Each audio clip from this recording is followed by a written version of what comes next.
Juan Mendez Scott's #1 fan. Chapter 5. Kim, before the rush hour started getting crazy, me and Sydney left the room, headed for the elevator. As usual, we were trying to go unnoticed. He wore dark sunglasses, a Washington Nationals baseball cap, a throwback Jim Brown football jersey, and jeans. Me, I wore a black t-shirt, jeans, and also a pair of dark sunglasses. When we got onto the elevator, I looked at Sydney and grinned, shaking my head.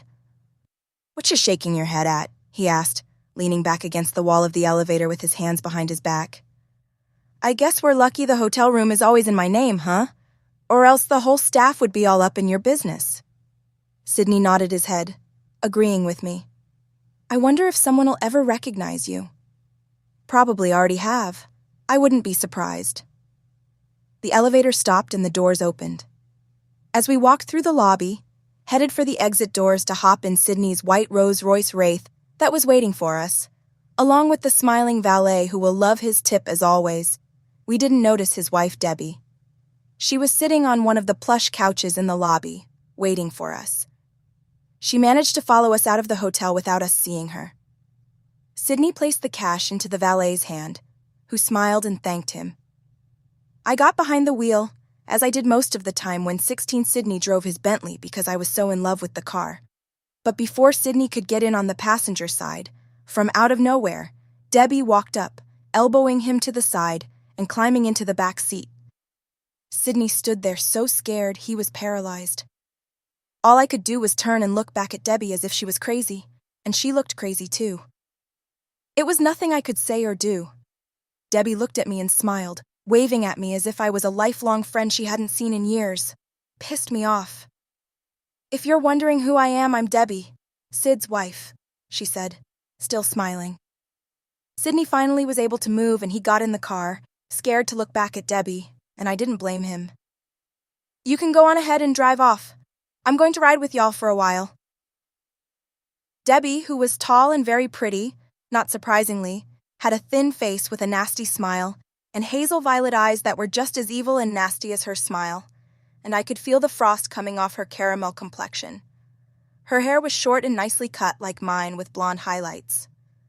Her voice was strong and bossy, like everything had to go her way or else. Of course, with Sydney's money in just a t-shirt, jeans, and open-toe heels, she was dressed like $1,000,000. I thought Drew had a weird way of staring, but Debbie had her beat. It was as if she could look deep into your eyes with those funny-colored eyes of hers and kill you on the spot with them. I could tell by the way Sydney talked about her that he was a little intimidated by her. I didn't want to admit it, but I could see why. I drove off the lot and away from the hotel, into the heavy traffic of Georgetown, headed down Pennsylvania Avenue. As we sat bumper to bumper in the traffic, it became the longest day of my entire life. We were all quiet for most of that long, short ride. Sydney sat there so nervous, knowing he was going to face execution with Debbie, who sat in the back so calm and patient it was terrifying. She just kept looking around Georgetown as if she were a passenger in a cab ride enjoying the sights, checking her text messages now and then. I could tell the bitch was enjoying the way she was torturing me and Sydney. Finally, Debbie broke the tension. "The reason I haven't said anything yet is because I know y'all are blown, especially with me seeing you two come off the elevator together. Sydney, you're probably wondering how I knew, huh? You probably used your husband's money to hire a private investigator," I said, glaring at Debbie in the rearview mirror. It's the in thing these days with wives of rich athletes. Excuse me," Debbie said, leaning forward to interrupt me. "Was I talking to you?" That was it. I was about ready to park the Bentley in moving traffic and jump dead into her ass. "I don't care who you—" "No, you need to care, because you just cost your lover here a whole lot of money by me catching you coming out of a hotel with him." "We could have been in a business meeting for all the hell you know," I said, glancing back at her, about to snap her head off. She looked into my eyes with this sort of nasty smirk on her face and busted out laughing at me. "And you find that funny?" "Yes, I do find it funny, especially when the business meeting consists of fucking. And what are you doing driving my husband's car? That's between me and your husband, I said as I switched lanes in the Rolls Royce to make a right turn onto 19th Street. No, see, what's his is mine. Bitch. Bitch, I said. I was about to park the car, climb into the back seat to smack the hell out of her. I didn't care whose wife she was. She wasn't going to insult me like that and get away with it. All right, look, y'all, Sydney said, finally speaking up. Please don't start that.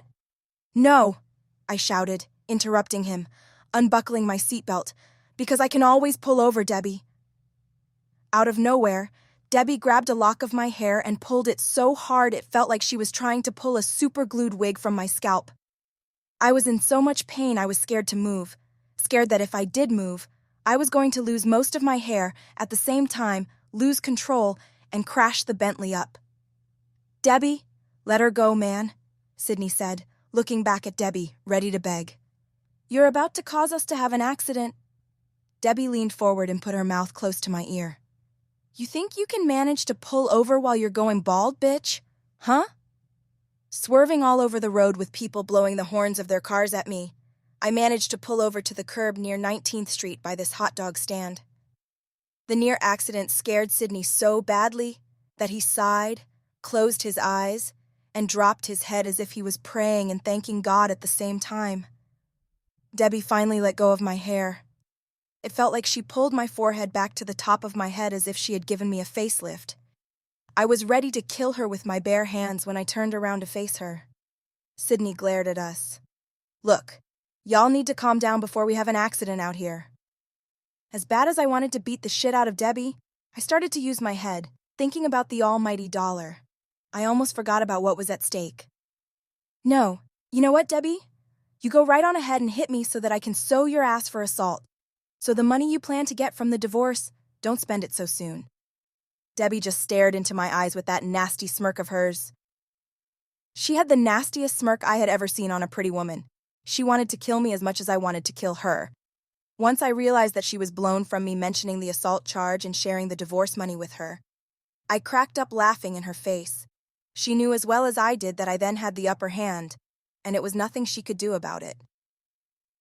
Now, everybody just chill out, Sydney said, trying to stay calm, his voice shaking. And let's just act like adults here. You know what, Sydney? Debbie said, hitting the button on the seat, automatically sending it forward, pushing Sydney into the glove compartment. Fuck you, okay? I'm catching a cab back to my car. By the time you get home after you've dropped your little skank off here. You're another fucking skank, I said, still looking back at Debbie.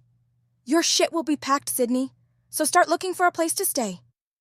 Sydney opened the door, not at all surprised by Debbie's threatening words, and Debbie climbed out and immediately started flagging down a cab.